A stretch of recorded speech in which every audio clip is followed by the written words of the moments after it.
交通部要求游览车爱装 GPS 定位系统哦，即马又个要求讲爱设驾驶员路卡的机器，要来保障工作的时间哦。游览车工会今仔动员游览车到交通部去抗议，因是表示讲装机费就要5000块，后续阁有管理的费用。交通部要求讲要装，就应该爱专业来补贴。交通部处长陈彦批回应表示讲，会甲业者继续来讨论。交通部头前两线道拢去用停满啊，游览车业者动员100多台车，部分国包围的，部分国西，表达诉求。业者不满交通部要求，为明年6月30开始，游览车都要加装路卡机，记录工时，避免疲劳驾驶。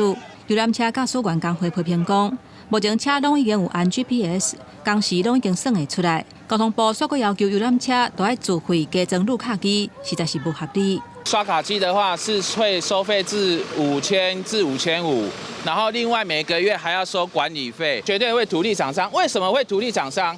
因为你的那个GPS 的话就已经只有就是固定那一家公司。工会提出5大诉求，包括 GPS 由业者自主管理，游览车工时单线管理，落实司机教育训练，专业补助安路卡机。还有后续管理的费用，而且爱甲游览车纳入大众运输。